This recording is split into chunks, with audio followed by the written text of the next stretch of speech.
All right, everybody, we are back trying to bust more Sonic Frontiers myths today. Episode 4. This may or may not be the last episode in the series because I feel like we've done so many already. At least until the new Sonic Frontiers DLC drops, we're gonna get 3 DLCs. So I'm assuming there's gonna be more episodes in the future, but for now, this might be it. But I was able to compile a bunch of good ones from the comments of the last couple videos, so we should have some good ones for you today. Before we bust all these myths, make sure to subscribe to the channel right now. I'll give you a second to do that.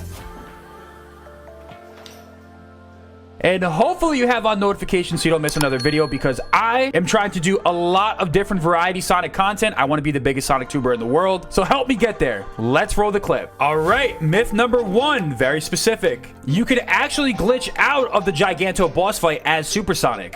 So this glitch is actually very specific. I've seen people talk about it before, but I've never actually personally done it myself. So we're gonna have to wait and see. Let's first turn into Supersonic. Look at my boy go. Oof. Oh my goodness. By the way, this Yuikawa Sonic mod looks absolutely phenomenal, I will say. But all right, here we go. So the skip is very specific for this, I believe. So according to the instruction on this video I watched, you have to first take Giganto down to half health. You can actually do it on full health, but it's a little bit easier if you do it this way. Okay, let's take him out. All right, looks like we have triggered phase 2. There we go. So now he's gonna start popping some laser tubes out of his back. I don't know what's up with that. And now that he's popping the lasers out of his back, you have to time it very specifically.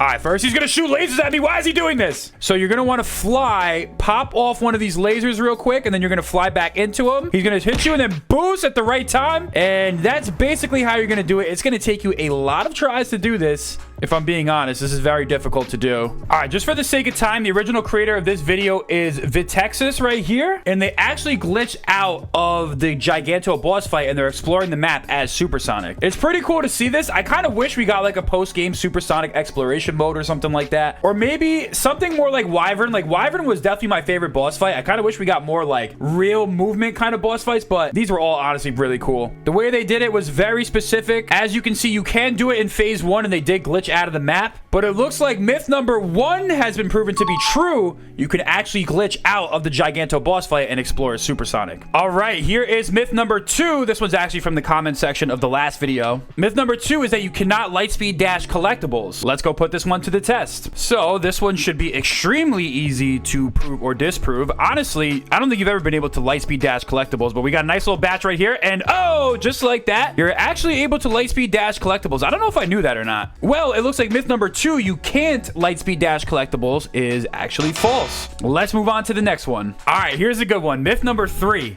There is no drowning music in Sonic Frontiers. Now, everybody knows the infamous drowning music from Sonic games. It's haunted many gamers throughout the years. If you don't know what it is, let's roll the clip real quick.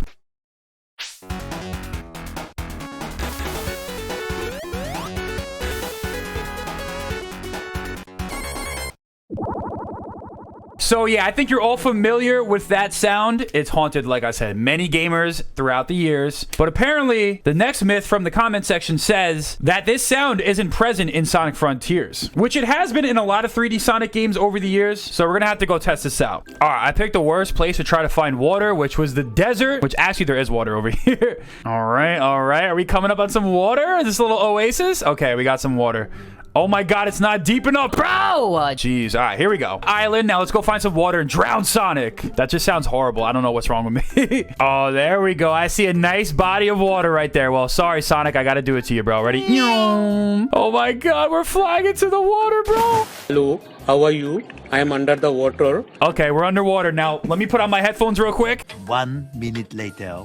Oh my god, I feel so bad, bro. I can't do this to him. Okay, it's like ticking.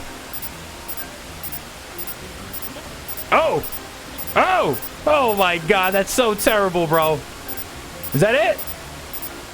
Jeez, that was kind of dramatic. Well, there you have it, guys. It looks like that myth has been proven to be false. Or is it? Well, it's a little complicated. Let me explain. So, if you guys have ever been to Arano's Island or like some of the later islands in the game, you'll encounter these things, which are like really, really annoying to like go fight. You know what I'm saying? I don't really like dealing with them. Oh my god, did I just kill it by accident? Oh, there we go. I got stuck in him. So watch this, guys. Let me turn on the volume again. Turn on that music real quick.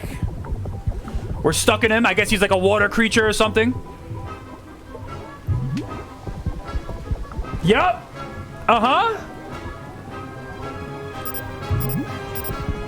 I told you guys. Oh my god, so terrible. So that is a very interesting myth, but it looks like myth number 3 is false. There is drowning music in Sonic Frontiers. Let's move on to the next one. All right, myth number 4, you can actually skip Chaos Island. So you guys see right here, we are on Chaos Island. Some people's least favorite island in the game. In my opinion, it's a little bit misunderstood. I feel like there is a lot of fun that can be had in this island. I would say the biggest problem is that it's misunderstood. In particular, a lot of the 2D sections on the island can actually be skipped, which kind of opened up my eyes as to how much I actually do like the island. Just took a couple playthroughs for me to figure that out, because when it first came out, I absolutely hated it. And because I hated it, I wanted to skip it so bad. And as a common theme of the Mythbuster series, in every single episode, we've skipped an island. So for this episode, we're going to try to skip Chaos. The problem is there are skips on the island, but you cannot fully skip it. Let me explain what I mean by this. Here is a really good video by Dawn SR, the original creator, that actually documents how a lot of these speedrun tricks are actually able to be done in Sonic Frontiers. Long story short, there is a speedrunning trick that allows you to really fly across the map. If you guys look right here, it involves using that move right there, and then you can kind of fly around Chaos Island. Was originally found by the guy right there. Trigger that move, do a boost at the right second, you can literally fly around Chaos Island in seconds.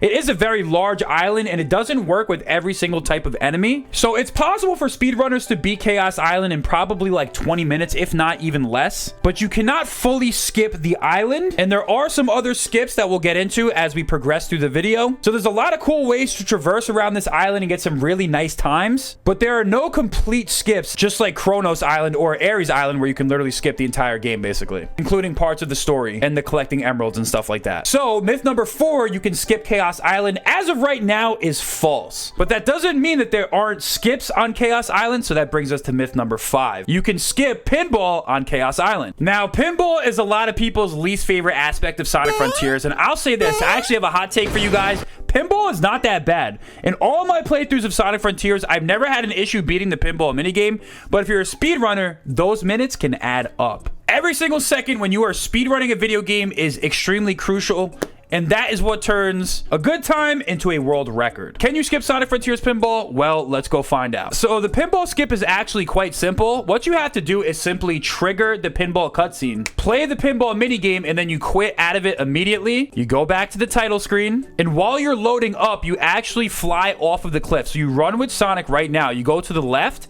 keep going till you fall off this cliff. Then you will die. You do it again, jump down, and you will trigger the Titan boss fight. No, sorry. You come off this cliff right here, you hit a very specific point, and you will trigger the Night Titan boss fight, and you can skip pinball. Very simple. So myth number 5, you can skip pinball in Sonic Frontiers, is actually true. This one isn't necessarily a shocker. A lot of people knew about this. All right, here's a very interesting myth. So myth number 6, the Magnet Dash is actually a glitch. So this one's going to be a fun one. So the Magnet Dash is a glitch in cyberspace that allows you to fly through the level. You trigger a Magnet Dash by jumping, homing attack, and boosting at the last second, which will allow you to do like unnatural skips throughout levels and really help you beat your best time in cyberspace. It's one of the reasons why I think cyberspace is actually good compared to what most people say it is. So the question is this actually a glitch, or is this an intended feature to be in Sonic Frontiers? Well, let's do some myth busting. So if you guys have ever seen the Sonic Frontiers Speed Strat series, which was actually done on the official Sonic the Hedgehog YouTube channel, they actually feature the homing dash or Magnet Dash, or whatever you want to call it, in the official speed strategy guide. So does that mean that this is a glitch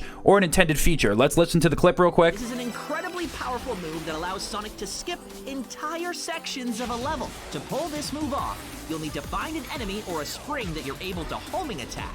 Once Sonic locks onto an object and begins the homing attack animation, use the boost to start flying across the level and carry your inertia. It might take a few tries. So if you guys don't know who Mario Kishimoto is, he's actually the director of Sonic Frontiers, and he has been very active on Twitter, answering a lot of fan questions and honestly leaving us sometimes more confused than our questions answered. But someone asked him about the homing dash glitch from cyberspace. To give us a little bit more insight in this, let's read. So long story short, a summary of the Twitter exchange reads like this. It says, discussing the development of Sonic Frontiers, Kishimoto revealed revealed, the homing dash glitch was also known to Sonic Team during development of the game. Kishimoto that the team knew about it and decided to leave it in the game as a bonus for players, which has been really useful for speedrunners. So there you have it. Is this a glitch? Well, this myth is like semi-true. It was originally a glitch, but was left in the game by developers, and they let people take advantage of it. And the official Sonic Frontier strategy guide includes stuff about it. So I'm gonna go with semi-true. Myth number 6, that the homing dash is actually a glitch. It really depends on which way you look at it. Let me know down below in the comments what you guys think. All right, we got another myth from the comments. Myth number 7, Sonic can actually fly indefinitely in this game. Now, this one is super easy to prove or disprove. I know exactly what this person meant when they asked me to prove or disprove this already. What you have to do is jump down here and, oh my God, we're gonna die, psych! That's the wrong number. We're flying. Look at that, guys. We are flying, and we can fly forever. We can fly for as long as we want to. As long as you guys parry, you can actually float indefinitely. The only problem is how do we get out of here? Speedrunners actually use this tactic to skip Cyberspace 1-2 when they're speedrunning the game. Fun fact. But yeah, myth number 7, you can fly indefinitely, is actually true. Oh, wait a second. If you hold it too long, he does actually fall. Wait, he actually releases the parry, but you just have to have really good instincts. So is this myth true or false? I mean, you kind of have to do some inputs, but technically you can flow forever, actually. So myth number 7 is true. Let's move on to the next myth. All right, here's another myth someone sent me. Myth number 8, you can side loop underwater. This is actually kind of interesting. I want to know if you actually can do this. Let's see. All right, so we got the side loop right here. Everybody's favorite move in Sonic Frontiers was definitely the side loop. Look at that. Oh my God. Among Us. See, all right, anyways, we're underwater. We're trying to hold that side loop, and it looks like you actually can't do it underwater. Wait, what? Are you serious? Wait, so look at this. We have the side loop. Let's see if we can complete it underwater. Yeah, if you go underwater, look, if we have that, if we go underwater, it actually completes your side loop. So it looks like myth number 8, you can side loop underwater, is actually false. Wow, you learn something new every day, I swear. Now let's move on to myth number 9. Another interesting one someone sent me. Sonic runs slower underwater. Let's go test it out. All right, so we got the power boost. We're at max speed. We can go underwater right here, actually. Ready? 3, 2, 1. Hello, how are you? I am under the water. All right, we're boosting with the power boost, and yeah, it looks like Sonic actually moves slower underwater. So it looks like myth number 9 is true. Sonic does move slower underwater. All right, here is the final myth. There is a secret dash ring in Cyberspace 1-3. So Cyberspace 1-3 is actually located on Kronos Island. You guys see it right here, like right at the beginning when you first fight Ashura. It's like a nice 2.5, really a 2D level in cyberspace, which, you know, the 2D levels are okay in cyberspace, but we kind of preferred fully 3D stuff. But the air boost does make it nice. But there is a secret dash ring in here. We were actually able to find this courtesy of Fax Frontiers on Twitter. Credit to @DuckDealer1 on Twitter as well. They were able to showcase the footage. So if you guys look right here, if you go all the way up with whatever program they're using to kind of like hack through this, you go all the way up here, there is a secret dash ring that you cannot access through platforming. Well, actually, fun fact, if you maneuver a certain way and do like a homing dash and manipulate the physics the correct way, you actually can make it up there, but it's not easy and it doesn't really serve any purpose. So it's definitely a secret. So myth number 10, there is a secret dash ring in Cyberspace 1-3 is actually true.